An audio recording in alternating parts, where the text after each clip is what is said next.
ಇತ್ತೀಚೆಗಷ್ಟೇ PRK production ಮೂಲಕ ಹೆಸರುವಾಸಿಯಾಗಿದ್ದ ಅಶ್ವಿನಿ ಪುನೀತ್ ರಾಜ್ಕುಮಾರ್ ಅವರು ಶಿಕ್ಷಣ ಕ್ಷೇತ್ರಕ್ಕೆ ಕಾಲಿಟ್ಟಿದ್ರು. ಎಲ್ಲ ಕಡೆ ಕೂಡ ಸೌಂಡ್ ಕೂಡ ಮಾಡಿತ್ತು. ಆದರೆ ಇದೀಗ ಶಿಕ್ಷಣ ಕ್ಷೇತ್ರದಿಂದ ಸಿನಿಮಾ ಇಂಡಸ್ಟ್ರಿಗೆ ಬಂದು ಒಂದಿಷ್ಟು ಹೆಸರನ್ನ ಮಾಡಬೇಕು ಅಂತ ಪ್ರಯತ್ನ ಪಟ್ಟವರು ಗೀತಾ ಅವರು. ಸೊ ಅವರು ಇವತ್ತು ನಮ್ಮ ಜೊತೆಗಿದ್ದಾರೆ, ಅವ್ರನ್ನ ಮಾತಾಡಿಸ್ತಾ ಹೋಗ್ತೀನಿ. ಮೇಡಮ್ ನಮಸ್ತೆ. ನಮಸ್ಕಾರ. ಸಾಮಾನ್ಯವಾಗಿ ನಮ್ಮ ಸಿನಿಮಾ ಇಂಡಸ್ಟ್ರಿಯಲ್ಲಿ ಗಮನಿಸೋದಾದರೆ ಸಿನಿಮಾ ಇಂಡಸ್ಟ್ರಿಯಿಂದ ಶಿಕ್ಷಣ ಕ್ಷೇತ್ರಕ್ಕೆ ಹೋದವರು ಡಾಕ್ಟರ್ ಪುನೀತ್ ರಾಜ್ಕುಮಾರ್ ಅವರ ವೈಫು ಅಶ್ವಿನಿ ಪುನೀತ್ ರಾಜ್ಕುಮಾರ್. ಆದರೆ ನೀವು ಇದೀಗ ಶಿಕ್ಷಣ ಕ್ಷೇತ್ರದಿಂದ ಸಿನಿಮಾ ಇಂಡಸ್ಟ್ರಿಗೆ ಬಂದಿದ್ದೀರಾ. ಸೊ ಈ ಒಂದು ನಿರ್ಧಾರ ಯಾಕೆ ಅಂತ? ಇದು ನಿರ್ಧಾರ ಅಂತ ಹೇಳೋಕ್ಕಿಂತ ಒಂದು ಆಪರ್ಚುನಿಟಿ ಅಂತ ಹೇಳ್ಬೋದು. ನನಗೆ ಭಾಳ ವರ್ಷದಿಂದ ಪದ್ಮಾ ಅನ್ನೋರು ಬಹಳ ಚೆನ್ನಾಗಿ ಗೊತ್ತಿದ್ದರು. ನನಗೆ ಹೇಳ್ತಾ ಇದ್ದೆ, ನಾನು ಸಿನಿಮಾದಲ್ಲಿ ಆ್ಯಕ್ಟ್ ಮಾಡಲಿಕ್ಕೆ ಯಾಕೋ ತುಂಬ ಇಷ್ಟ ಆಗುತ್ತೆ ಅಂತ ಅಂದ್ಬಿಟ್ಟು. ಆದರೆ ಒಳ್ಳೆ ಯಾವುದಾದ್ರು ಕಂಟೆಂಟ್ ಇದ್ದರೆ ಇಷ್ಟ ಆಗುತ್ತೆ ಅಂತ ಹೇಳಿದಾಗ ಅವ್ರಿಗೊಂದು ಸಡನ್ನಾಗಿ ಹೇಳಿದ್ರು, ಮೇಡಮ್ ನಿಮ್ಗೊಂದು ಒಳ್ಳೆ ಕಂಟೆಂಟ್ ಬಂದಿದೆ, ಮಾಡ್ತೀರಾ, ಇಂಟ್ರೆಸ್ಟ್ ಇದೆಯಾ ಅಂತ. ನಾನು ಹೇಳಿದೆ, ನನಗೆ ಕ್ಯಾಮ್ರಾದಂತೂ ಏನೂ ಭಯ ಇಲ್ಲ, ಎಷ್ಟೋ ಸರಿ ನಾವು ಎಲ್ಲ ಕಡೆ ಮಾತಾಡಿದ್ದೀವಿ ಶಿಕ್ಷಕಿಯಾಗಿ ಅಂತಂದ್ಬಿಟ್ಟು. ಹಾಗಾಗಿ ಕೇಳಿದಾಗ ಅವರು ಟ್ರೈ ಮಾಡಿ ಅಂತ ಹೇಳಿದ್ರು. ಸೊ ಅವರು ಎನ್ಕರೇಜ್ ಮಾಡಿ ಕಡೆಗೆ ಬಾಮಾ ಹರೀಶ್ ಅವ್ರ ಹತ್ರ ನನಗೆ ಇದು ಮಾಡಿದಾಗ ಅವರು ತುಂಬ ಎನ್ಕರೇಜ್ ಮಾಡಿ ಸಪೋರ್ಟ್ ಮಾಡಿದ್ರು. ಅದರಿಂದ ನನಗೆ ಇರೋ ಕಾನ್ಫಿಡೆನ್ಸು ಇನ್ನೂ ಜಾಸ್ತಿ ಆಯಿತು. ಹಾಗಾಗಿ ಮಾಡಿದೆ ನಾನು. ತಾಯವ್ವ ಅನ್ನುವಂಥ ಸಿನಿಮಾದ ಮೂಲಕ ನೀವು ಸಿನಿಮಾ ರಂಗಕ್ಕೆ ಪರಿಚಯ ಆಗ್ತಾ ಇದ್ದೀರಾ. ತಾಯವ್ವ ಸಿನಿಮಾದ ಶೂಟಿಂಗ್ ಹೆಂಗಿತ್ತು ಅಂತ? ಶೂಟಿಂಗ್ ಭಾಳ ಚೆನ್ನಾಗಿತ್ತು, ತುಂಬ ಎಂಜಾಯ್ ಮಾಡಿದ್ವಿ. ನನಗೆ ಒಂದು ಪ್ರಾಬ್ಲಮ್ ಏನಾಯಿತು ಅಂದರೆ ಅನ್ಕಂಟ್ರೋಲಬಲ್ ಲಾಫಿಂಗ್. ಯಾಕೆ ಅಂತಂದರೆ ನಾವು ಯಾವಾಗಲೂ ಕ್ಯಾಂಡಿಡಾಗಿ ಸ್ಟೂಡೆಂಟ್ಸ್ ಮುಂದೆ ಎಲ್ಲರ ಮುಂದೆ ಡೈರೆಕ್ಟಾಗಿ ಮಾತಾಡಿರೋದು. ಇದು ಒಂದು ಬೇರೆ ಟಾಪಿಕ್ನ ಇಲ್ಲದೇ ಇರೋದನ್ನು ರೂಪಿಸ್ಕೊಂಡು ನಾವು ಆ್ಯಕ್ಟ್ ಮಾಡಬೇಕಲ್ಲ ನಾನು ಅಂತ ಹೇಳಿ ನನಗೆ ಸ್ವಲ್ಪ ನಗು ಬರ್ತಾಯಿತ್ತು. ಆ ನಗು ಕಂಟ್ರೋಲ್ ಮಾಡೋದೇ ಒಂದು ಸ್ವಲ್ಪ ಕಷ್ಟ ಆಗಿತ್ತು. ಅದರ್ವೈಸ್ ಆ್ಯಕ್ಟಿಂಗ್ ಏನು ತೊಂದರೆ ಆಗಲಿಲ್ಲ, because I am A natural actor. ಮತ್ತು ಜೊತೆಗೆ ಪವನ್ ಅವರು ನನಗೆ ಚೆನ್ನಾಗಿ ಎಕ್ಸ್ಪ್ಲೇನ್ ಮಾಡಿದ್ರು, ಯಾವ ಥರ ನೀವು ಇಮೋಟ್ ಮಾಡಬೇಕು, ಯಾವ ರೀತಿ ಕ್ಯಾರೆಕ್ಟರ್ ತೊಗೋಬೇಕು ಅಂತೆಲ್ಲ ಹೇಳಿ ನನಗೆ ಎಕ್ಸ್ಪ್ಲೇನ್ ಮಾಡಿದ್ರಿಂದ ಎಲ್ಲ ಈಸಿ ಆಯಿತು. ಸೊ ತಾಯವ್ವ ಅನ್ನುವಂಥದ್ದು ಒಂದು ಸೂಲಗಿತ್ತಿ ಪಾತ್ರದ ಸುತ್ತ ನಡೆಯುವಂಥ ಕತೆ. ಸೊ ಆ ಪಾತ್ರ ನಿಭಾಯಿಸಬೇಕಂದ್ರೆ ಅಷ್ಟೇ ಜವಾಬ್ದಾರಿ ಇರಬೇಕು. ಅದು ಏನು ಪ್ರೇಕ್ಷಕರಿಗೆ ಹತ್ತಿರ ಆಗಬೇಕಾದ್ರೆ ಒಂದಿಷ್ಟು ಚಾಲೆಂಜಸ್ಗಳನ್ನು ನಾವು ತಗೋಬೇಕಾಗತ್ತೆ. ಸೊ ಅಂಥದ್ದೇನಾದರೂ ಚಾಲೆಂಜ್ ಇತ್ತಾ ಈ ಸಿನಿಮಾದಲ್ಲಿ ನಿಮ್ಮ ಪಾತ್ರಕ್ಕೆ? ಹೌದು, ಚಾಲೆಂಜಸ್ ತುಂಬ ಇತ್ತು. ಒಂದೇನೆಂದರೆ ಲ್ಯಾಂಗ್ವೇಜ್ ಮಾತಾಡೋದು, ಅದು ವಿಲೇಜ್ ರೀತಿ ಇರೋದ್ರಿಂದ ನನಗೆ ಅಷ್ಟು ಅಭ್ಯಾಸ ಇಲ್ಲ. ಕೇಳಿದ್ದೀನಿ, ಆದರೆ ಅಷ್ಟು ಫ್ಲೂಯೆಂಟಾಗಿ ಮಾತಾಡಲಿಕ್ಕಾಗಲ್ಲ. ಅದೊಂದು ಸ್ವಲ್ಪ ಚಾಲೆಂಜಿಂಗ್ ಇತ್ತು. ಆಮೇಲೆ ಅದಾದಮೇಲೆ ಇನ್ನು ಡ್ರೆಸ್ಸಿಂಗ್ ಎಲ್ಲ ನನಗೆ ಭಾರಿ ಇಷ್ಟ ಆಯಿತು. ತಾಯವ್ವ ಇದರಲ್ಲಿ ಮಾಡಿರತಕ್ಕಂಥ ಪಾತ್ರಕ್ಕೆ ಬಹಳ ಚೆನ್ನಾಗಿ ಇತ್ತು. ನನಗೆ ಇನ್ಫ್ಯಾಕ್ಟ್ ತುಂಬ ಲೈಕ್ ಆಯಿತು ಅವ್ರು ಮಾಡಿದ್ದು. ಹೇರ್ ಸ್ಟೈಲ್ ಆಗಲಿ ಅಥವಾ ಅವರು ಕೊಟ್ಟಿರೋ ಒಂದು ಬಿಂದಿ ಆಗಲಿ, ಅದು ಬಹಳ ಚೆನ್ನಾಗಿತ್ತು. ನನಗೆ ಆ ರೀತಿ ಆ ಟೈಮಲ್ಲಿ ಇದ್ದಿದ್ದಂಥ ಲೇಡೀಸ್ ಎಷ್ಟು ಚೆನ್ನಾಗಿ ಅವರು ಕಾಂಟ್ರಿಬ್ಯೂಟ್ ಮಾಡ್ತಾಯಿದ್ರು, ಎಷ್ಟು ಸ್ಕಿಲ್ ಇತ್ತು, ಅದನ್ನ ನೆನೆಸ್ಕೊಂಡು ಬಹಳ ಮೆಚ್ಚುಗೆ ಆಯಿತು ನನಗೆ. ನೀವು ಶಿಕ್ಷಣ ಕ್ಷೇತ್ರದಲ್ಲಿ ಇರೋರಾಗಿರೋದ್ರಿಂದ ಒಂದು ಪ್ರಶ್ನೆ. ಸಾಮಾನ್ಯವಾಗಿ ಪುಸ್ತಕಗಳಲ್ಲಿ ಒಂದಿಷ್ಟು ಕತೆಗಳು ಕ್ರಿಯೇಟ್ ಆಗಿರುತ್ತೆ, ಆದರೆ ಆ ಕತೆಗಳಲ್ಲೇ ನೀವು ಪಾತ್ರ ಆದಾಗ ಅದು ಯಾವ ಥರ ಫೀಲ್ ಕೊಡುತ್ತೆ ಅಂತ ಹೇಳಿ? ತುಂಬ ಒಳ್ಳೆ ಫೀಲ್ ಕೊಡುತ್ತೆ. ಯಾಕೆ ಅಂತಂದರೆ ನಾವು ಯಾವಾಗಲೂ ಕಥೆನ ಓದಿ ಸುಮ್ಮನೆ ಅದನ್ನು ಹೇಳೋದಾಗಲಿ ಅಥವಾ ಏನಾದರೂ ಮಾಡ್ತಿದ್ದೀವಿ, ಇವಾಗ ನಾನೇ ಆ ಕ್ಯಾರೆಕ್ಟರ್ ಆಗಬೇಕಲ್ಲ ಅಂತ ಅಂದ್ಕೊಂಡು ಆ ಕ್ಯಾರೆಕ್ಟ್ರನ್ನ ಸ್ವಲ್ಪ ನಾವು ಅದನ್ನು ಅಸಿಮ್ಯುಲೇಟ್ ಮಾಡ್ಕೋತೀವಿ ಇದಕ್ಕೆ. ಅದರಿಂದ ಅದು ಒಂದು ಒಳ್ಳೆ ಎಕ್ಸ್ಪೆರಿಮೆಂಟು ಮತ್ತು ಒಂದು ಎಕ್ಸ್ಪೀರಿಯೆನ್ಸು ಮತ್ತು ಒಂದು ಎಕ್ಸೈಟ್ಮೆಂಟು, ಇಂಥೂಸಿಯಾಸಮ್ ಎಲ್ಲ ಇತ್ತು ನನಗೆ. ಸೊ ಸಿನಿಮಾ ಶೂಟಿಂಗ್ ಸಂದರ್ಭದಲ್ಲಿ ಯಾವುದಾದ್ರೂ ಸನ್ನಿವೇಶ ಆಗಿರ್ಬೋದು ಅಥವಾ ಫನ್ನಿ ಇನ್ಸಿಡೆಂಟ್ಗಳಾಗಿರ್ಬೋದು ನಡೆದಿದೆಯಾ? ಈ ಸಂದರ್ಭದಲ್ಲಿ ಅದನ್ನು ನೆನೆಸ್ಕೋಬಹುದಾ ಅಂತ? ನನಗೆ ಫನ್ನಿ ಎಕ್ಸ್ಪೀರಿಯನ್ಸ್ ಅಂತಂದರೆ, ಒಂದು ನಾವೆಲ್ಲ ತುಂಬ ಸೀರಿಯಸ್ ಆಗಿ ನಡ್ಕೊಂಡು ಒಂದು ಚಿಕ್ಕ ಹುಡುಗಿ ಜೊತೆಯಲ್ಲಿ ಇನ್ನಿಬ್ಬರು ಏನೋ ಒಂದು ಇದಾಗಿರುತ್ತೆ, ಕಾನ್ಸ್ಪಿರಸಿ ಆಗುತ್ತೆ, ಅದನ್ನು ಡಿಬಂಕ್ ಮಾಡಲಿಕ್ಕೋಸ್ಕರ ನಾವು ಎಲ್ಲ ಜೊತೆಯಲ್ಲಿ ಹೋಗಬೇಕಾಗತ್ತೆ.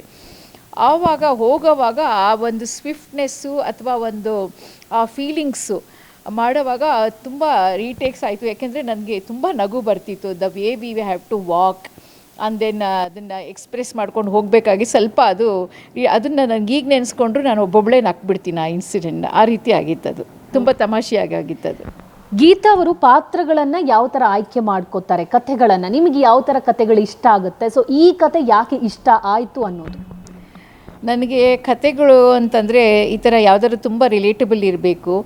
ಮತ್ತು ಯಾವುದಾದ್ರೂ ಸಾಮಾಜಿಕವಾಗಲಿ ಒಂದು ಸೋಷಿಯಲ್ ಆಗಿ ಮಾಡಿರೋಂಥದ್ದೊಂದು, ಅಥವಾ ಹಿಂದಿನ ಕಾಲದಲ್ಲಿ ಎಷ್ಟು ಲೇಡೀಸು ಯಾವ ಥರ ಸಿಚುಯೇಷನಲ್ಲಿದ್ದರೂ ಎಷ್ಟು ಚೆನ್ನಾಗಿ ಕಾಂಟ್ರಿಬ್ಯೂಟ್ ಮಾಡ್ತಾಯಿದ್ರು ಸೊಸೈಟಿಗಾಗಲಿ ಅಥವಾ ವಿಮೆನ್ಗಾಗಲಿ ಅಂಥ ಪಾತ್ರಗಳು. ಆಮೇಲೆ ಒಂದು ಏನಾದರೂ ಇವಾಗ ನೋಡಿ ತಿಮ್ಮಕ್ಕ ಅಂತ ಹೇಳಿ ಗಿಡ ಹಾಕಿ ಪರಿಸರದ್ದೆಲ್ಲ ಮಾಡಿದರು, ಆ ಥರ ಒಳ್ಳೊಳ್ಳೆ ಅಂದರೆ ತುಂಬ ಇಷ್ಟ ಆಗುತ್ತೆ ನನಗೆ. ಈ ರೀತಿ ನನಗೆ ಕತೆಗಳಿದ್ದರೆ I really admire a lot ನನಗೆ. ಸೊ ಒಂದು ಕಡೆ ತುಂಬ ಸೋಷಲ್ ಸರ್ವಿಸ್ ಆಗಿರ್ಬೋದು ಅಥವಾ ಎಜುಕೇಷನ್ನ ಒಂದು ಇನ್ಸ್ಟಿಟ್ಯೂಷನಲ್ಲಿ ತುಂಬ ಬ್ಯುಸಿ ಆಗಿದ್ದೀರಾ ನೀವು. ಅದರ ನಡುವೆ ಈ ಕೆಲಸವನ್ನು ಅಥವಾ ಈ ಒಂದು ಶೂಟಿಂಗನ್ನು ಯಾವ ಥರ ನಿಭಾಯಿಸಿದ್ರಿ ಅಂತ? ಹೌದು, ಅದು ನಾನು ಎಲ್ಲ ಏನೇನು ಕೆಲಸಗಳಿತ್ತು ಮುಂಚೆ ಎಲ್ಲ ಅದನ್ನು ಫಿನಿಷ್ ಮಾಡ್ಕೊಂಡ್ಬಿಟ್ಟೆ. ನಾನು ಅದನ್ನು ಒಂದು 15-20 ಡೇಸ್ ಬ್ಲಾಕ್ ಮಾಡಿಬಿಟ್ಟಿದ್ದೆ ನನಗೋಸ್ಕರ. ಏನೇನಿತ್ತು ತುಂಬ ಎಮರ್ಜೆನ್ಸಿ ಇದೆಲ್ಲ ಅಟೆಂಡ್ ಮಾಡಿಬಿಟ್ಟು ಆಮೇಲೆ ಕೆಲವೆಲ್ಲ ಇರೋದನ್ನು ಮುಂದಕ್ಕೆ ಹಾಕಿಬಿಟ್ಟು ನಾನು ಆ ಟೈಮಲ್ಲಿ ಟೋಟಲಿ ಫ್ರೀ ಇಟ್ಕೊಂಡು ಮತ್ತು ಕಾನ್ಫಿಡೆನ್ಸಾಗಿ ಇಟ್ಕೊಂಡಿದ್ದೆ. ಈ ಶೂಟಿಂಗ್ ಯಾರಿಗೂ ಹೇಳಿರಲಿಲ್ಲ. ಯಾಕೆ ಅಂತಂದರೆ ಯಾರ್ಯಾವ ರೀತಿ ಯಾವ್ಯಾವ ಪರ್ಸೆಪ್ಷನ್ ಆಗುತ್ತೋ ಅದರಿಂದ ನನಗೆ ಅದನ್ನು ಇಫೆಕ್ಟ್ ಆಗಬಾರ್ದು ನನ್ನ ಕ್ಯಾರೆಕ್ಟ್ರಿಗೆ ಅಂದ್ಬಿಟ್ಟು ನಾನು ಅದನ್ನು ಕಾನ್ಫಿಡೆನ್ಸಾಗಿ ಇಟ್ಕೊಂಡಿದ್ದೆ. ಸೊ ಇದನ್ನೆಲ್ಲ ನಾನು ಹೇಳಿದೆ, ಈ ಥರ ಎಲ್ಲೋ ಔಟ್ ಆಫ್ ಸ್ಟೇಷನ್ ಹೋಗ್ತಾ ಇದ್ದೀನಿ, ಈ ಥರ ಮೆಡಿಟೇಷನ್ಗೆ ಹೋಗ್ತಾ ಇದ್ದೀನಿ ಕ್ಲಾಸ್ಗೆ, ನಾನು ಖಂಡಿತ ಅವೈಲೇಬಲ್ ಇಲ್ಲ ಅಂತ ಹೇಳಿಬಿಟ್ಟು ಶೂಟಿಂಗ್ ಮಾಡಿದ್ದೀನಿ. ಓಕೆ. ಸೊ ಏನಾದರೂ ಪ್ರ್ಯಾಂಕ್ಸ್ಗಳು ಮಾಡಿರೋದು ನಿಮಗೆ ಅಥವಾ ಒಂದಿಷ್ಟು ಹೆದರಿಸಿರುವಂಥದ್ದು ಶೂಟಿಂಗ್ ಟೈಮಲ್ಲಿ ಇಂಥದ್ದೇನಾದರೂ ನಡೆದಿದೆಯಾ? ಅಂಥದ್ದೇನೋ ಪ್ರ್ಯಾಂಕ್ಸ್ ಏನೋ ಆ್ಯಕ್ಚುಲಿ ನಡೆದಿರಲಿಲ್ಲ. ಬಟ್ ನಾವು ಒಂದು shooting itself has become one kind of good humour ಥರ ಆಗಿತ್ತು ನಮಗೆ. ಒಂದು ಚಿಕ್ಕ ಹುಡುಗಿ ರೋಲಲ್ಲಿ ಮಾಡಿರೋಳು ಅವಳು the way she cried and all has become a big prank. ಎಲ್ಲರಿಗೂ ಸ್ವಲ್ಪ ಭಯ ಆಗೋಗಿತ್ತು ಅವಳು ಹತ್ತಿದ್ವಿಲ್ಲ, ಅದರಿಂದ ಸ್ವಲ್ಪ ತಮಾಷೆಯಾಗಿತ್ತು ಆ ಅಟ್ಮಾಸ್ಫಿಯರ್. ಅದರಿಂದ ಸಾಮಾನ್ಯವಾಗಿ ಸಿನಿಮಾ ಇಂಡಸ್ಟ್ರಿಯಲ್ಲಿ ಹಿಂದಿನ ಕಾಲದಿಂದ ನಾವು ಗಮನಿಸೋ ಬರೋದಾದರೆ ಒಂದಿಷ್ಟು ಬೇರೆ ಬೇರೆ ರಂಗಭೂಮಿಯಲ್ಲಿ ಕಲಿತು ಬಂದಿರ್ತಾರೆ. ಸಾಮಾನ್ಯವಾಗಿ ಸಾಕಷ್ಟು ನಾಟಕಗಳನ್ನು ಮಾಡ್ಕೊಂಡು ಬಂದಿರ್ತಾರೆ ಅಥವಾ ಇತ್ತೀಚಿನ ಟ್ರೆಂಡ್ಗಳನ್ನು ಮಾಡಿದರೆ ರೀಲ್ಸಲ್ಲೇ ಒಂದಿಷ್ಟು ಜನರನ್ನು ಸಿನಿಮಾಗಳಿಗೆ ಆಯ್ಕೆ ಮಾಡಿರ್ತಾರೆ. ಸೊ ನಿಮ್ಮ ವಿಚಾರಕ್ಕೆ ಬಂದರೆ ನೀವೇನಾದರೂ ನಾಟಕ ಅಥವಾ ಫಿಲ್ಮ್ ಇನ್ಸ್ಟಿಟ್ಯೂಷನ್ಸಲ್ಲಿ ಏನಾದರೂ ಎಜುಕೇಷನ್ ಪಡ್ಕೊಂಡಿದ್ದೀರಾ ಹೇಗೆ ಅಂತ? ನಾನು ಟ್ರೈನಿಂಗ್ ಯಾವುದೂ ತೊಗೊಂಡಿಲ್ಲ. ಆ್ಯಕ್ಚುಲಿ ಈಗಿನ ಕಾಲದ youngsters they are very talented. ಅವ್ರು ರೀಲ್ಸ್ ಆಗಲಿ ಅಥವಾ ಅವರು ಸಿಂಗಿಂಗ್ ಆಗಲಿ ಅಥವಾ ಡ್ಯಾನ್ಸ್ ಆಗಲಿ, ಮಕ್ಕಳು ಟೀನೇಜರ್ಸ್ ಬ್ಯೂಟಿಫುಲ್ಲಾಗಿ ಮಾಡ್ತಾರೆ. In fact they are inspiration to us also. Even ನಮ್ಮ ಕಾಲೇಜ್ ಚಿಲ್ಡ್ರನ್ ಕೂಡ ಅವರು ಮಾಡೋ ಈ ಒನ್ ಕೈಂಡ್ ಆಫ್ ಆ್ಯಕ್ಟಿವಿಟೀಸ್ ನೋಡಿಬಿಟ್ರೆ ಅಬ್ಬಾ ಎಲ್ಲಿಂದ ಕಲ್ತಿದ್ದಾರೆ ಇದೆಲ್ಲ ಇಷ್ಟೊಂದು ಅಂತ ಅನಿಸುತ್ತೆ. I am also not in any social media.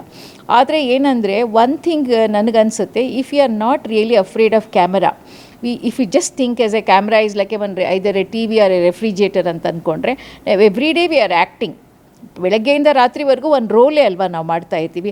ಅದೇ ಇನ್ಸ್ಪಿರೇಷನ್ ತೊಗೊಂಡು ನಾವು ಅದನ್ನೇ ಇದು ಮಾಡ್ಕೊಂಡು ಕ್ಯಾಮ್ರಾದೊಂದು ಭಯ ಇಲ್ಲದೆ ಇದ್ದರೆ ಖಂಡಿತವಾಗ್ಲಿ ಮಾಡ್ಬೋದು ಅಂತ ನನಗನ್ಸುತ್ತೆ. ಮೇಡಮ್, ಒಂದು ಪ್ರಶ್ನೆ. ಈಗ ಸಿನಿಮಾ ಎಲ್ಲ ರೆಡಿ ಆಗಿದೆ, ಸಿನಿಮಾ ರಿಲೀಸಿಗೆ ಬರೋಕ್ಕೂ ಕೂಡ ಹತ್ರ ಇದೆ. ಸೊ ನಿಮಗೆ ಏನು ಅನಿಸುತ್ತೆ? ಏನಾದರೂ ಹೊಟ್ಟೆ ಒಳಗಡೆ ಚಿಟ್ಟೆ ಹಾರಾಡ್ತಿದ್ಯಾ? ಹೇಗೆ ಭಯ ಏನಾದರೂ ಇದೆಯಾ? ಫಸ್ಟ್ ಟೈಮು ಸ್ಕ್ರೀನ್ ಮೇಲೆ ಕಾಣ್ತಾ ಇದ್ದೀನಿ ಅನ್ನೋ ನರ್ವಸ್ನೆಸ್ ಏನಾದರೂ ಇದೆಯಾ? ಖಂಡಿತ ಇಲ್ಲ, ನರ್ವಸ್ನೆಸ್ ಏನಿಲ್ಲ. ಯಾಕೆಂದರೆ ನಾನು ಇದರಲ್ಲಿ ಏನು ಕೆರಿಯರ್ ಆಗಲಿ ಪ್ರೊಫೆಷನ್ ಆಗಲಿ ಏನೂ ಮಾಡ್ಕೋತಾ ಇಲ್ಲ. It's just like one exploration for me. ಒಂದು ನ್ಯೂ ಒಂದು ಟ್ಯಾಲೆಂಟ್ ಎಕ್ಸ್ಪ್ಲೋರ್ ಮಾಡ್ದಂಗೆ ಅಷ್ಟೇ ಇರೋದ್ರಿಂದ ಒಂದು ಕೈಂಡ್ ಆಫ್ ನನಗೆ ಹ್ಯಾಪಿನೆಸ್ ಇದೆ, ಎಕ್ಸೈಟ್ಮೆಂಟ್ ಇದೆ ಹೊರತು ಯಾವ ಥರದ್ದು ಇದಿಲ್ಲ. ಭಾಳ ಕಾಮಾಗಿರ್ತೀನಿ ನಾನು ಎಲ್ಲ ಸಿಚುಯೇಷನಲ್ಲೂ. ಖಂಡಿತವಾಗ್ಲೂ ಇದ್ರ ಬಗ್ಗೆ ನನಗೆ ಏನೇನೂ ಇಲ್ಲ. ಸುಮ್ಮನೆ it's just like that for me, any other event ಥರ ಅಷ್ಟೇ ಇದೆ. ಯಾವ ಥರನೂ ಫೀಲಿಂಗ್ ಇಲ್ಲ. ಸಾಮಾನ್ಯವಾಗಿ ಬೆಳಗ್ಗೆ ಎದ್ರೆ ಇಂಗ್ಲೀಷ್ ಮಾತಾಡ್ತೀರಾ, ಒಂದಿಷ್ಟು ಜನರ ಹತ್ರ ಕನ್ನಡ ಮಾತಾಡ್ತೀರಾ, ಆದರೆ ಇದರ ಮಧ್ಯೆ ಒಂದಿಷ್ಟು ಆಡು ಭಾಷೆಯನ್ನು ಸಿನಿಮಾದಲ್ಲಿ ಬಳಕೆ ಮಾಡಿದಿರಲ್ಲ, ಆ ಒಂದು ಟೈಮ್ ಹೇಗಿತ್ತು ಅಥವಾ ಆ ಚಾಲೆಂಜಸ್ ಅನ್ನ ಯಾವ ಥರ ನಿಭಾಯಿಸಿದ್ರಿ ಅಂತ? ಸಾಮಾನ್ಯವಾಗಿ ಕನ್ನಡ ಓಕೆ, ಆಡು ಭಾಷೆ ಬಂದಾಗ ಒಂದಿಷ್ಟು ಪ್ರಾಕ್ಟೀಸ್ಗಳು ಬೇಕಾಗುತ್ತೆ, ಅಂಥದ್ದೇನಾದರೂ ಮಾಡಿದ್ದೀರಾ ಹೇಗೆ? ಆಡು ಭಾಷೆ ಅಂತಂದರೆ ಹೌದು, ನನಗೆ ಸ್ವಲ್ಪ ಟ್ರೈನಿಂಗ್ ತೊಗೊಂಡೆ ನಾನು ಒಂದು 15-20 ಡೇಸೇ. ಅದು ಲ್ಯಾಂಗ್ವೇಜು ಯಾವ ರೀತಿ ನಾನು ಪ್ರೊನೌನ್ಸ್ ಮಾಡಬೇಕು, ಯಾವ ರೀತಿ ಆ ಕ್ಯಾರೆಕ್ಟರಲ್ಲಿ ಯಾವ ಥರ ಇಮೋಟ್ ಮಾಡಬೇಕು. ಏಕೆಂದರೆ ನಾವು ರೆಗ್ಯುಲರಾಗಿ ಇಮೋಟ್ ಮಾಡೋದು ಬೇರೆ ಥರ ಇರೋದ್ರಿಂದ ಅದನ್ನು ಯಾವ ಥರ ಮಾಡಬೇಕು ಅಂತ ಎಲ್ಲ ಸ್ವಲ್ಪ ಪ್ರಾಕ್ಟೀಸ್ ಮಾಡಿದ್ದೀನಿ. 15-20 ಡೇಸ್ ಒಬ್ಬ ಶೈಲು ಅಂತ ಇದ್ದರು, ಅವರೇ ನನಗೆ ಟ್ರೈನಿಂಗ್ ಮಾಡಿದ್ರು. ಈಗ ಆಡು ಭಾಷೆಯಲ್ಲಿ ಒಂದು ಸೆಂಟೆನ್ಸ್ ಹೇಳ್ಬೋದಾ ಅಂತ? ನಾನು ಅದನ್ನು ಸ್ವಲ್ಪ ತಯಾರು ಮಾಡ್ಕೊಂಡಿಲ್ಲ, ಯಾಕೆಂದರೆ ಸ್ಕ್ರಿಪ್ಟ್ ಇತ್ತು ನನ್ನ ಕೈನಲ್ಲಿ. ಸೊ ಲೈನ್ ಆದರೆ ಹೇಳೋ ಪ್ರಯತ್ನ ಏನಾದರೂ ಮಾಡ್ಬೋದಾ? ನನಗೆ ರಿಯಲಿ ಜ್ಞಾಪಕ ಬರ್ತಾಯಿಲ್ಲ ಏನು, ಯಾಕೆಂತಂದರೆ ನಾನು ಆ ಟೈಮಲ್ಲಿ ಹೇಳಿಬಿಟ್ಟು ಹಾಗೇ ಎಲ್ಲ ಇದಾಗೋಗಿದೆ. I am so sorry. Next time ನೀವು ಕೇಳ್ತೀನಿ ಇದ್ದರೆ ಖಂಡಿತ ನಾನು ತಯಾರಾಗಿ ಬರ್ತಾಯಿದ್ದೆ.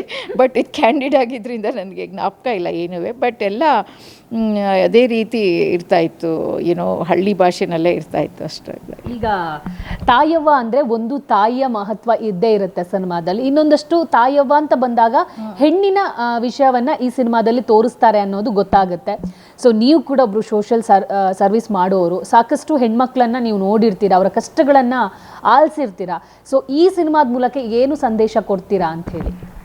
ಈ ಸಿನಿಮಾದ ಮೂಲಕ ನಾನು ಎಲ್ಲ ವಿಮೆನ್ ಮತ್ತು ಎಲ್ಲ ಮಹಿಳೆಯರಿಗೇನು ಹೇಳೋದು ಅಂತಂದರೆ, ಯಾವಾಗಲೂ ನಿಮ್ಮ ಒಂದು ಫೈನಾನ್ಷಿಯಲ್ ಇಂಡಿಪೆಂಡೆನ್ಸ್ ಇರಬೇಕು. ಮತ್ತು ಯಾವುದು ನಿಮ್ಮ ಹತ್ರ ಸ್ಕಿಲ್ ಇದೆ ಅದರಲ್ಲೇ ನೀವು ಮುಂದೆ ಬರೀಬೋದು. ಯಾವುದಕ್ಕೂ ಇಂಥದ್ದೇ ಮಾಡಬೇಕು ಅಂಥದ್ದೇ ಮಾಡಬೇಕು ಅಂತ ಯಾವುದು ಲಿಮಿಟ್ ಇಟ್ಕೋಬಾರ್ದು. ಯಾವ ಸ್ಕಿಲ್ ನಿಮಗಿರುತ್ತೆ ಆ ಸ್ಕಿಲ್ಲಿಂದನೇ ನೀವು ಅದರಲ್ಲಿ ಯಾವ ಪೊಸಿಷನ್ ಬೇಕು ಅದು ರೀಚ್ ಆಗ್ಬೋದು ಅಂತ ಹೇಳಲಿಕ್ಕೆ ಇಷ್ಟಪಡ್ತೀನಿ. ನೀವು ಎಜುಕೇಷ್ನಲ್ ಪ್ರೊಫೆಷನಲ್ಲಿ ಕಂಟಿನ್ಯೂ ಆದವರು, ಆದರೆ ನಾನೇನೋ ಎಕ್ಸ್ಪ್ಲೋರ್ ಮಾಡಬೇಕು ಅಂತ ಸಿನಿಮಾ ರಂಗಕ್ಕೆ ಕಾಲಿಟ್ಟಿದ್ದೀರಾ. ಆದರೆ ನಿಮ್ಮೊಳಗೆ ಇನ್ನಷ್ಟು ಪ್ರತಿಭೆಗಳಿರಬಹುದು. ನೀವು ಸಂಗೀತ ಆಗಿರ್ಬೋದು, ಡ್ಯಾನ್ಸ್ ಆಗಿರ್ಬೋದು, ಇಂಥದ್ದು ಕಲ್ತಿರ್ತೀರ. ಅದ್ರ ಬಗ್ಗೆ ಹೇಳೋದಿದ್ರೆ? ನನಗೆ ಈಗ ಡ್ಯಾನ್ಸ್ ಖಂಡಿತ ಮಾಡೋಕ್ಕಾಗಲ್ಲ. ಮುಂಚೆ ಇಷ್ಟ ಇತ್ತೇನೋ, ಯಾಕೆ ಅಂದರೆ ನನಗೆ ಲಾಂಗ್ ಬ್ಯಾಕ್ ಫ್ರ್ಯಾಕ್ಚರ್ ಆಗಿದೆ ನನ್ನ ಕಾಲಿಗೆ. ಸೊ ಅದು ಹಾಗೆ ನಾನು ಮ್ಯಾನೇಜ್ ಮಾಡ್ತಾಯಿದ್ದೀನಿ. ಡ್ಯಾನ್ಸ್ ಅಂತೂ out of question. But just like that when there is a gathering ಇದು ಮಾಡ್ತೀವಿ, but not really as any professional ಅಂತ ಏನಿಲ್ಲ. ಮತ್ತು ನೋಡಿದ್ರೆ ನನಗೆ ಸಿಂಗಿಂಗ್ ತುಂಬ ಇಷ್ಟ ಆ್ಯಕ್ಚುಲಿ. ಅದನ್ನು ಇದು ಮಾಡಬೇಕು ಅಂತ ಸುಮ್ಮನೆ ಆ್ಯಸ್ ಅದೊಂದು ಮೆಡಿಟೇಷನ್ ಆಗುತ್ತೆ ಅಂತ ಕಲೀಲಿಕ್ಕೆ ಇಷ್ಟಪಡ್ತೀನಿ. ಸೊ ಸಿನಿಮಾ ಹೊರತುಪಡಿಸಿ ನಿಮ್ಮ ಫ್ಯಾಮಿಲಿ ವಿಚಾರಕ್ಕೆ ಬರೋದಾದರೆ ಯಾರೆಲ್ಲ ಇದ್ದಾರೆ? ಸೊ ಈ ಸಿನಿಮಾಕ್ಕೆ ನಿಮಗೆ ಯಾವ ಥರ ಸಪೋರ್ಟ್ ಕೊಟ್ಟಿದ್ದಾರೆ ಅಂತ ಹೇಳಿ? I have one son who is 30 year old and one daughter who is 33 years old. But ಅವರೆಲ್ಲ ತುಂಬ ಎಕ್ಸೈಟ್ಮೆಂಟ್ ಆಗಿದ್ದಾರೆ. ಹೌದಾ ಮಮ್ಮಿ ನೀನು ರಿಯಲಿ ಆ್ಯಕ್ಟ್ ಮಾಡಿದ್ಯಾ, ರಿಯಲಿ ಇದಾ ಅಂತ ಹೇಳ್ತಾರೆ. ಹೌದು ನೀವು ನೋಡಿ ನಾನು ಮಾಡಿದ್ದೀನಿ ಅಂತ ಹೇಳ್ತಾ ಇರ್ತೀನಿ. ಸೊ ಆಲ್ ದ ಬೆಸ್ಟ್ ಅಂತ ವಿಶ್ ಮಾಡಿದ್ರು ನನಗೆ. But they also told me ನೀನು ನಿನಗೆ ಇಂಟ್ರೆಸ್ಟ್ ಇರೋದನ್ನ ನೀನು ಫಾಲೋ ಮಾಡ್ತಿದೆಯಲ್ಲ, ದಟ್ಸ್ ರಿಯಲಿ ಗ್ರೇಟ್ ಥಿಂಗ್ ಅಂತಲೂ ಹೇಳಿದ್ರು. ಈಗ ಸಿನಿಮಾ ಶೂಟಿಂಗ್ ಸಂದರ್ಭದಲ್ಲಿ ಒಂದಿಷ್ಟು ಬಿಟ್ಗಳನ್ನು ನೀವು ಶೂಟ್ ಮಾಡಿರ್ತೀರಾ ನನ್ನ ಪ್ರಕಾರ ಮೊಬೈಲಲ್ಲಿ. ಅದನ್ನು ಯಾವತ್ತಾದರೂ ನಿಮ್ಮ ಮನೆಯವರಿಗೆ ತೋರಿಸಿದ್ದೀರಾ ಅಂತ, ಮಕ್ಕಳಿಗೆ? ಬರೀ ಟೈಟಲ್ ಲಾಂಚ್ ಆಗಿದ್ದು ಒಂದು ಪೋಸ್ಟರ್ ಇರುತ್ತಲ್ಲ ಅದು ತೋರಿಸಿದ್ದೀನಿ, ಬೇರೆ ಏನೂ ತೋರಿಸಿಲ್ಲ ನಾನು. ಸೊ ಸಿನಿಮಾಕ್ಕೆ ಸಾಕಷ್ಟು ರಾಜಕೀಯ ಗಣ್ಯರು ಆಗಿರಬಹುದು ಅಥವಾ ಸಿನಿಮಾ ಇಂಡಸ್ಟ್ರಿಯ ಒಂದಿಷ್ಟು ಫಿಲಮ್ ಚೇಂಬರ್ನಲ್ಲಿ ಇದ್ದಂಥ ಒಂದಿಷ್ಟು ವ್ಯಕ್ತಿಗಳು ಬಂದು ಶುಭ ಹಾರೈಸಿದ್ದಾರೆ. ಅವರ ಸಪೋರ್ಟ್ ಯಾವ ಥರ ಇತ್ತು ಅಂತ ಹೇಳಿ? ಅವರು ತುಂಬಾ ಇಷ್ಟಪಟ್ಟರು ಕಾಂಟೆಂಟ್ ನೋಡಿಬಿಟ್ಟು. ಅದು ಇದು ಸ್ಟೋರಿ ಭಾಳ ಚೆನ್ನಾಗಿದೆ, ಯಾಕೆ ಅಂದರೆ ಅದು ಹಳೆ ಕಾಲದಲ್ಲಿರೋ ಸೂಲ್ಗಿತ್ತಿ ಸ್ಟೋರಿ ಮೇಲೆ ರಿವಾಲ್ವ್ ಆಗೋದ್ರಿಂದ ಭಾಳ ಚೆನ್ನಾಗಿದೆ. ಇದಕ್ಕೆ ನಾವೆಲ್ಲ ರಿಕ್ವೆಸ್ಟ್ ಮಾಡಿಕೊಂಡ್ವಿ ಇದಕ್ಕೆ ಟ್ಯಾಕ್ಸ್ ಫ್ರೀ ಮಾಡಿ, ಯಾಕೆ ಅಂತಂದರೆ ಇದ್ರದ್ದು ಸ್ಟೋರಿ ತುಂಬ ಟಚ್ ಆಗುತ್ತೆ ಪ್ರತಿಯೊಬ್ಬ ಮಹಿಳೆಗೂ ಅಂತಂದ್ಬಿಟ್ಟು ಕೇಳಿದ್ವಿ. ಅವರು ಬಹಳ ಎನ್ಕರೇಜ್ ಮಾಡಿ ಬಹಳ ಒಳ್ಳೊಳ್ಳೆ ಪದಗಳನ್ನು ಹೇಳಿ ನಮಗೆ ಎನ್ಕರೇಜ್ ಮಾಡಿದ್ರು ಇಬ್ಬರೂ. ಉಮಾಶ್ರೀ ಅವರು ಖ್ಯಾತ ನಟಿಯಾಗಿದ್ದಾರೆ, ಮತ್ತು ಶ್ರೀಮಾನ್ ಅಶೋಕ್ ಅವರು ಎಲ್ಲ ಬಹಳಷ್ಟು ಎನ್ಕರೇಜ್ ಮಾಡಿ ನಮಗೆ ಬಹಳ ಸಪೋರ್ಟ್ ಮಾಡಿ ಒಳ್ಳೇದು ವಿಶ್ ಮಾಡಿದ್ರು ಅವತ್ತು. ಮೇಡಮ್, ಈಗ ಈ ಸಿನಿಮಾದ ಟೈಟಲ್ ನೋಡಿ ಅಥವಾ ಪೋಸ್ಟರ್ಸ್ ಒಂದನ್ನು ನೋಡಿದಾಗ ನಮಗೆ ಇದೊಂದು ಅವಾರ್ಡ್ ಸಿನಿಮಾಗೆ ನೀವು ಮಾಡಿರುವ ಸಿನಿಮಾ ಥರ ಕಾಣುತ್ತೆ. ಕಮರ್ಷಿಯಲ್ಸ್ ಕಂಟೆಂಟ್ಗಳಿದೆಯಾ ಅಥವಾ ಮುಂದೇನಾದ್ರೂ ಅವಾರ್ಡ್ ಗೆಲ್ಲುವಂಥ ಭರವಸೆ ಏನಾದರೂ ಇದೆಯಾ ಅಂತ? ನೀವು ಅಂಥ ಒಳ್ಳೆಯ ಶಬ್ದ ಯೂಸ್ ಮಾಡಿ ಹೇಳ್ತಿರೋದು ನಂಗೆ ಭಾರಿ ಖುಷಿ ಆಗ್ತಿದೆ. ನೀವು ಹೇಳೋ ಮಾತು ನಿಜ ಆಗಲಿ ಬಿಡಿ, ನನಗೆ ಭಾರಿ ಖುಷಿ ಆಯ್ತು. ನೋಡಿ ನೀವೆಷ್ಟು ಒಳ್ಳೆ ಪದ ಹೇಳಿಬಿಟ್ಟು ನಾನು ಇಂಟರ್ವ್ಯೂ ಮಾಡಿದ್ದೀರಾ, ಅದಕ್ಕಿಂತ ಹೆಚ್ಚಿನ ಏನು ಬೇಕು ಆಗಲಿ ಬಿಡಿ. ಹಾಗಾದರೆ ನಿಮ್ಮ ಇಚ್ಛೆಯಂತೆ ಆಗಲಿ ಬಿಡಿ. ಅದು ಈಗ ಸದ್ಯಕ್ಕೆ ಟೈಟಲ್ ಮಾತ್ರ ರಿಲೀಸ್ ಮಾಡಿದ್ದೀರಾ. ಟೀಸರ್ ಯಾವಾಗ, ಟ್ರೈಲರ್ ಯಾವಾಗ, ಸಿನಿಮಾ ಯಾವಾಗ? ಅದೆಲ್ಲ ಇನ್ನು ಒಂದು 1.5 ಮಂತಲ್ಲೆಲ್ಲ ಆಗುತ್ತೆ. ಸೊ ಅದಕ್ಕೆ ಪ್ರಿಪ್ರೇಷನ್, ನೆಕ್ಸ್ಟ್ ಆಡಿಯೋ ಲಾಂಚ್ ಆಗುತ್ತೆ, ಆಮೇಲೆ ಟೀಸರು ಎಲ್ಲ ಇಮಿಡಿಯೇಟ್ಲಿ ಬ್ಯಾಕ್ ಟು ಬ್ಯಾಕ್ ಆಗುತ್ತೆ. ನೆಕ್ಸ್ಟ್ ಐ ಥಿಂಕ್ ಜಾನ್ವರಿ ಎಂಡಲ್ಲಿ ಇಲ್ಲ ಫೆಬ್ರವರಿಯಲ್ಲಿ ಆಗ್ಬೋದು. ಸೊ ಸಿನಿಮಾದ ನಿರ್ದೇಶಕರಾಗಿರ್ಬೋದು, ಕಲಾವಿದರಾಗಿರ್ಬೋದು, ತಂತ್ರಜ್ಞರ ಬಗ್ಗೆ ಏನು ಹೇಳಕ್ಕೆ ಇಷ್ಟಪಡ್ತೀರಾ ಅಂತ? ಅವರೆಲ್ಲ ನಮ್ಮದು ಮೂವಿ ಅಂದರೆ ಒಂದು ಕೊಲ್ಯಾಬ್ರೇಷನ್, ನಿಮ್ಗೆ ಗೊತ್ತೇ ಇದೆ. ಇಟ್ ಈಸ್ ಒಬ್ಬರಿಂದ ಮಾಡಲಿಕ್ಕೆ ಆಗೋದೇ ಇಲ್ಲ. ಒಬ್ಬರು ಪ್ರೊಡ್ಯೂಸರು ಪದ್ಮಾವತಿ, ಆಮೇಲೆ ಇವರು ಭಾಮ ಅವರು ಅರ್ಪಿಸ್ತಾ ಇರೋವಂಥ ಮೂವಿ. ಪವನ್ ಅವರು ಭಾಳ ಚೆನ್ನಾಗಿ ಮಾಡಿದ್ದಾರೆ. ಮ್ಯೂಸಿಕ್ ಆರ್ಯನ್ ಅವರು ಇದು ಮಾಡಿದ್ದಾರೆ. ಸೊ ಹೀಗಾಗಿ ಎಲ್ಲ ಮಾಡಿರೋದ್ರಿಂದ ಇದೊಂದು ಟೀಮ್, ಒಂದು ಕೊಲ್ಯಾಬ್ರೇಷನು, ಲೈಟ್ ಮ್ಯಾನು, ಟೆಕ್ನಿಷಿಯನ್ ಎಲ್ಲರೂ ಇರಲೇಬೇಕು. ಇಲ್ಲ ಅಂತಂದರೆ ಒಬ್ಬರು ಇಲ್ಲ ಅಂತಂದರೂ ಈ ಮೂವಿ ನಡೆಯೋದಿಲ್ಲ. ಎಲ್ಲರೂ ಬ್ಯಾಕ್ ಸ್ಟೇಜ್ ಬೇಕಾದಷ್ಟು ಕಾಂಟ್ರಿಬ್ಯೂಟ್ ಮಾಡಿ ಬೇಕಷ್ಟು ಹೆಲ್ಪ್ ಮಾಡಿದ್ದಾರೆ. ಎಲ್ಲರಿಗೂ ನಾನು ಭಾಳ ಥ್ಯಾಂಕ್ಸ್ ಹೇಳಿ, ಅವರಿಂದ ಈ ಮೂವಿ ಎಲ್ಲರಿಂದ ಸೇರಿ ಒಂದು ಮೂವಿಯಾಗಿ ಬರ್ತಾ ಇರೋದ್ರಿಂದ ಭಾರಿ ಖುಷಿ ಪಡ್ತಾ ಇದ್ದೀನಿ. ಕೊನೆಯದಾಗಿ ಪವರ್ ಟಿವಿ ಮೂಲಕ ಸಿನಿಮಾ ವಿಚಾರ ಆಗಿರ್ಬೋದು ಅಥವಾ ಸಿನಿ ರಂಗದ ವಿಚಾರ ಆಗಬಹುದು, ಏನು ಹೇಳಕ್ಕೆ ಇಷ್ಟಪಡ್ತೀರಾ? ಪವರ್ ಟಿ ವಿ ನನ್ನನ್ನು ಇಂಟರ್ವ್ಯೂ ಮಾಡಿ ಇದರ ಬಗ್ಗೆ ಇದರದ್ದೆಲ್ಲ ಹೇಳಿದ್ದಕ್ಕೆ ತುಂಬ ಥ್ಯಾಂಕ್ಸು. ನೀವು ಇದರಿಂದ I think this is a very big support for me. Many thanks to power T V. And power T V always watch, it is a very interesting channel ಅಂತ ಹೇಳ್ತೀನಿ, ಎಂಟರ್ಟೈನ್ಮೆಂಟ್ ಸೆಕ್ಷನ್ ಎಲ್ಲ. Thank you madam. ಮುಂದಿನ ವರ್ಷ ನಿಮ್ಮ ಸಿನಿಮಾವನ್ನು ನೋಡೋಕ್ಕೆ ಕಾಯ್ತಾ ಇರ್ತೀವಿ. ಸೊ ಒಳ್ಳೆ ಸಿನಿಮಾ ಕೊಡುವಂತಾಗಲಿ. 100 ಡೇಸ್ ಆದಮೇಲೆ ಮತ್ತೆ ಕೂತ್ಕೊಂಡು ಮಾತಾಡುವಂಥ ಸಮಯ ನಮಗೆ ಕೂಡ ಬರಲಿ. All the best and thank you. ತುಂಬ ಥ್ಯಾಂಕ್ಸು. ನೀವು ಭಾಳ ಚೆನ್ನಾಗಿ ಇಂಟರ್ವ್ಯೂ ಮಾಡಿ ಆಲ್ರೆಡಿ ಅವಾರ್ಡ್ ಮೆನ್ಷನ್ ಮಾಡಿಬಿಟ್ಟಿದ್ದೀರಾ. ಇದರಿಂದ ನನಗೆ ಸಿಕ್ಕಾಪಟ್ಟೆ ಖುಷಿ ಆಯಿತು. Thank you so much. Your interview was very beautiful. Thanks a lot. Thank you. ನೋಡಿದ್ರಲ್ಲ ವೀಕ್ಷಕರೇ, ಸಿನಿಮಾ ಮಾಡಬೇಕು ಅನ್ನುವಂಥ ಆಸೆ ಇದ್ದರೆ ಸಾಲಲ್ಲ, ಅದಕ್ಕೆ ಒಂದಿಷ್ಟು ಕಷ್ಟಪಡಬೇಕಾಗತ್ತೆ, ಒಂದಿಷ್ಟು ಟ್ರೈನಿಂಗ್ ಪಡ್ಕೋಬೇಕಾಗತ್ತೆ, ಅದರ ಹಿಂದೆ ಓಡಾಡಬೇಕಾಗತ್ತೆ. ಸೊ ಅಂತಹ ಕೆಲಸವನ್ನು ಗೀತಾ ನಾಗ್ಪಾಲ್ ಅವರು ಮಾಡಿದ್ದಾರೆ. ಯಾರಿಗೂ ಹೇಳದೆ ಮೆಡಿಟೇಷನ್ಗೆ ಹೋಗ್ತೀನಿ ಅಂತ ಒಂದು ಸಿನಿಮಾವನ್ನು ಶೂಟಿಂಗ್ ಮಾಡಿ ಕಂಪ್ಲೀಟ್ ಮಾಡಿದ್ದಾರೆ. ಸಿನಿಮಾ ಸಕ್ಸಸ್ ಆಗುತ್ತೆ ಅನ್ನುವ ಒಂದು ಆತ್ಮವಿಶ್ವಾಸದಲ್ಲಿ ನಗುವಿನಿಂದ ಹೇಳ್ಕೊಂಡಿದ್ದಾರೆ. ಸೊ ಇದೆಲ್ಲ ನೋಡಿದರೆ ತಾಯವ್ವ ಸಿನಿಮಾವನ್ನು ನಿಮಗೆ ನೋಡಬೇಕು ಅಂತ ಖಂಡಿತ ಅನಿಸುತ್ತೆ. ಕ್ಯಾಮರಾ ಪರ್ಸನ್ ಸಂದೇಶ್ ಜೊತೆ ದೀಪಿಕಾ, ಪವರ್ ಟಿವಿ, ಬೆಂಗಳೂರು.